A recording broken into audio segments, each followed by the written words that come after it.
Hello everyone, I pray you're all well. You're welcome to today's lecture on participation. Let's start by defining participation. Participation is defined as a voluntary process by which people, including the disadvantaged, influence or control the decisions that affect them. So when we are talking about the disadvantaged groups, we are talking about those who have low income. Then we talk about gender issues, talk about ethnicity and education. Okay. So participation is to give people a voice and a choice. So the essence of participation is to give people a voice and a choice. Participation is therefore a multidimensional dynamic process which takes varying forms and changes during the project cycle and over time based on the interest and the need of the community. Participation means that the poor people themselves are involved in identifying their problems and then determining ways to overcome them and designing realistic plans to achieve these goals. Okay, so the poor people identify the problem, and after identifying the problem, they determine ways of overcoming the problem. They draw work plans to achieve these goals or to achieve these goals, and then they themselves carry out these activities to solve the problems that they identified. So this is highly important because we see that solutions devised and fulfilled by people who are in need are normally likely to be more successful than those imposed from the outside people. Let's look at the rationale of participation. Number one, we see that participation results into project effectiveness. We see that project effectiveness is the degree to which a stated project objective or project objectives are achieved. Okay. So we realize that when beneficiaries are involved in the implementation of projects, the projects tend to be more effective because there are certain times when there is need to redefine objectives, to make better objectives, designing the project activities, mobilizing resources, and implementing of the activities itself. So if the people are involved, if the beneficiaries are involved, then they will make sure that whatever is decided is the right thing, and they also take part in implementation of these activities. We also see that there is always project efficiency. Project efficiency mainly measures the relationship between a given output vis-a-vis the costs and the input. The third rationale is empowerment. Empowerment is essentially a political concept that means more equitable sharing of power and resources with those who are previously lacking the power. Okay, so it brings about capacity building by giving the residents or the interest groups the opportunity to develop the skills and networks that are needed to address social exclusion. When there is participation, even the less privileged people have a chance to participate and have their skills improved. The other rationale of participation is equity.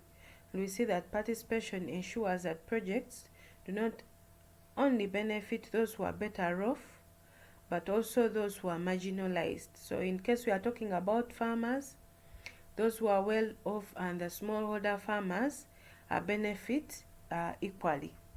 So and then we also see that participation promotes transparency and accountability. Everyone is involved in the project.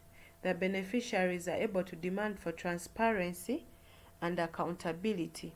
Okay. Then participation also enhances social cohesion. because communities recognize the value of working in partnerships and working together. Then there is an addition to the economic value, where we see that through the mobilization of voluntary contributions and skills developed,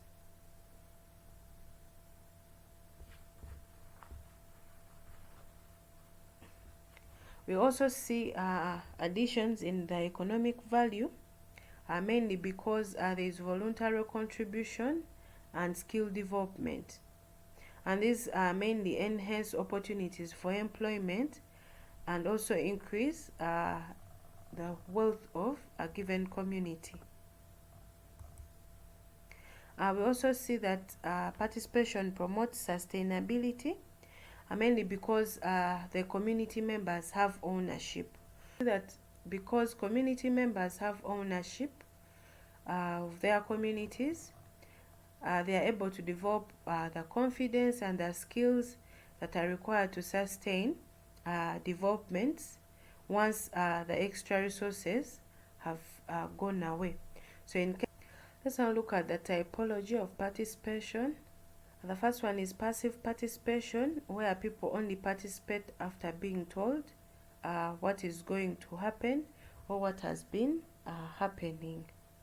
Then we have participation in information giving, and this is where the information being shared belongs only to the external professionals.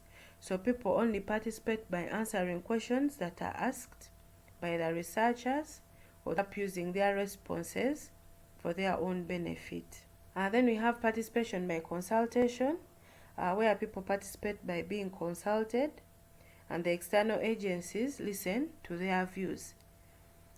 Such consultative processes do not grant any share in decision making, and professionals are under no obligation to take on board people's views, so it is their decision to make.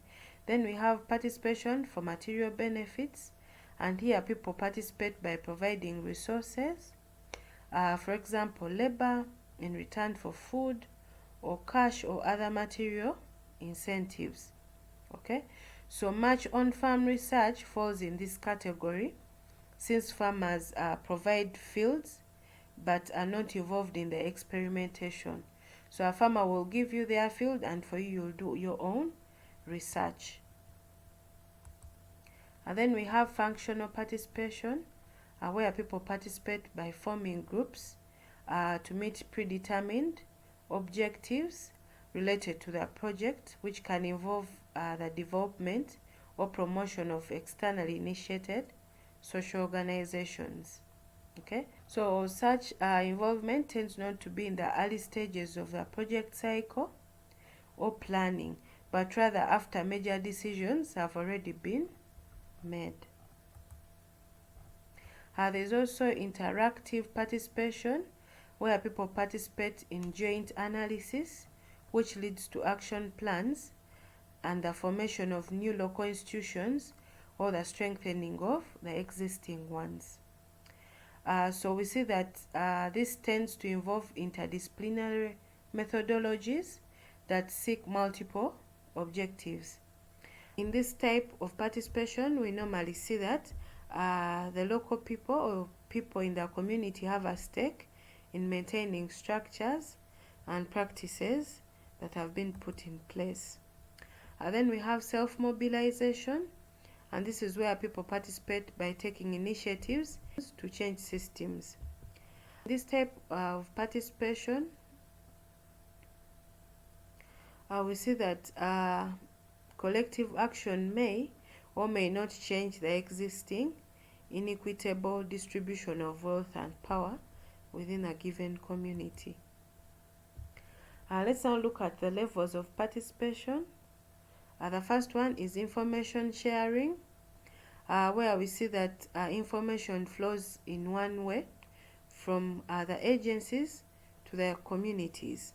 Okay, so project managers may share information with the communities to facilitate collective action. Then we have consultation, where project designers and managers not only inform clients but they also seek their opinion on key issues. So there is a two-way flow of information. Then there is decision making, and this is where the clients or the interest groups are involved in the decision making, either exclusively or jointly with the external agencies. Okay, so the decision to participate in a project may be made by the community, and the choice of technology may be made jointly with the community and the external agency. And then we have initiating action. Initiating action within parameters defined by agencies represents a high level of participation that surpasses involvement in decision-making processes. Okay, so this level of participation is qualitatively different from that achieved when clients merely carry out the assigned tasks. Okay, so that the agency only initiates action, and then people go ahead and carry on the assigned tasks. There are some notes for us to have here. The first one is that the achievement of highest level of participation requires a domestic policy framework and decentralization. Then the second one is that the higher the level of participation, the more space is given to people in decision making. And then increasing levels of participation promote local people as the main actors and implementers of their own development. And this involves accepting responsibilities as well.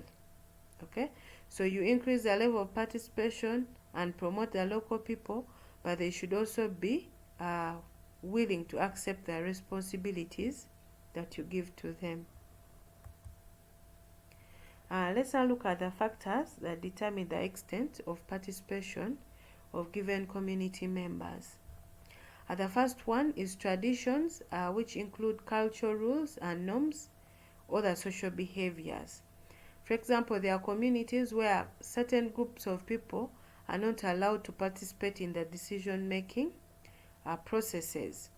So, for example, if it is a place or an area where those who are poor or those who are women do not participate in decision making, or those who are young, the youth, there are places where only elders participate in making decisions.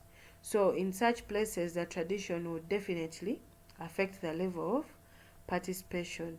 Then the political environment can also affect the level of participation of people. Then the local power structures can also affect the level of participation. And then the previous contacts and interactions with development agencies can also affect the level of participation. For example, if the previous project disappointed the community people, then their participation in the upcoming project may not be high.